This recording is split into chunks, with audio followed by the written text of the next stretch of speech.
இந்த அரசாங்கத்திலாவது தமிழ் மக்களுடைய இந்த பிரச்சனைகளுக்கான நீதி நிலைநாட்டப்படும் என்ற நம்பிக்கை உங்களுக்கு இருக்கிறது? 100% இல்லை.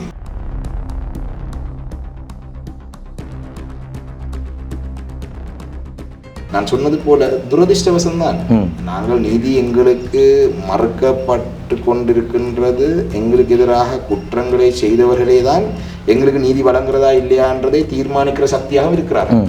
கொடூரமான சம்பவங்கள் எங்களை மக்கள் தெரிந்திருக்கணும். இராணுவம் எந்த அளவு கொடூரமான செயல்களை செய்திருக்கிறார். 18 வயசு ஒரு மாணவி அதிலே பாலியல் வன்முறையில் ஈடுபடும் பொழுது முதல் 3 பேர் 4 பேர் பாலியல் வன்முறையில் ஈடுபடும் பொழுது அவள் அது கடுமையாக எதிர்த்திருக்கிறார். அதுக்கு எதிராக ஃபைட் பண்ணியிருக்கிறார். ஆனால் 4வது 5வது வரைக்குள்ள அவள் கேளாம போய் அவள் சொன்னதான் எனக்கு கொஞ்சம் டைம் தாங்க, கொஞ்சம் தண்ணி தாங்க என்று சொல்லி அதுக்கு பிறகு அதுக்கு எதிர்க்கக்கூடிய அளவுக்கு அவளால் அந்த தெம்பிருக்கவில்லை.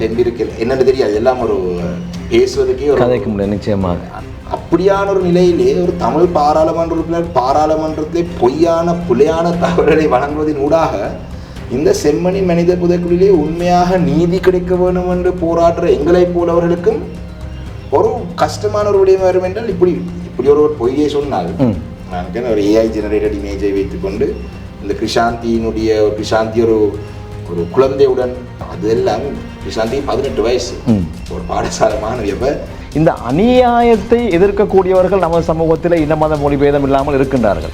நாங்கள் நீதியை கேட்டு இவ்வளவு பெரிய போராட்டங்களை செய்யக்கூடிய இடத்திலே இது போன்ற பிள்ளையான தகவல்களை பாராளுமன்றத்திலே சொல்வது அது நியாயம் அல்லாத ஒரு விடயம். ஒரு போராட்டம் என்றது போராட்டத்தினுடைய இலக்கு போராட்டம் என்னத்துக்காக நடக்குதுன்றதை நாங்கள் வடிவாக பார்க்கிறோம். அந்த ஒரு போராட்டத்துக்கு செம்மணியிலே கொல்லப்பட்ட மக்களுடைய உறவினர்கள் இல்லாட்டி சும்மா சொல்லுமே கிருஷாந்தியினுடைய சகோதரி ஒரு அதிலே அந்த படுகொலை செய்யப்பட தப்பி இருக்கிறான். அவள் எனக்கு சொல்லுவாக இருந்தால் கிருஷாந்திக்காக நீதி கேட்கறதுக்கு நீங்கள் என்னுடைய வளவுக்குள்ளே வராதீங்கன்னு சொன்னால் நான் ஏற்றுக்கொள்வேன். கிருஷாந்தினுடைய வீட்டுக்குள்ளே நான் போகின்றேன். கிருஷாந்தினுடைய சகோதரி சொல்கிறார் நீங்கள் என்னுடைய சகோதரிக்கு நீதி கேட்க வேண்டாம். அது இதுக்கு. ஆனால் செம்மணியிலே கொல்லப்பட்ட மக்களுக்கு நீதி வேணும் என்று கேட்கறதுக்கு எல்லாருக்கும் ரைட்ஸ் இருக்கின்றதா? அது ராமலிங்கம் சந்திரசேகரனுக்கும் இருக்கு.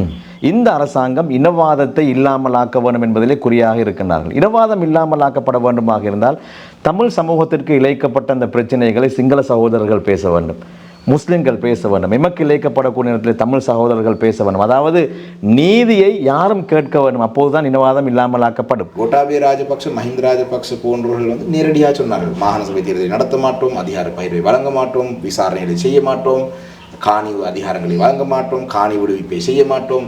நேரடியாக ரணில் விக்ரமசிங்க நான் எல்லாத்தையும் செய்வேன் என்று சொன்னாலும் கூட நடவடிக்கையினூடாக அவர் செய்யவில்லை. ஆனால் செய்வேன் என்று சொன்னார்.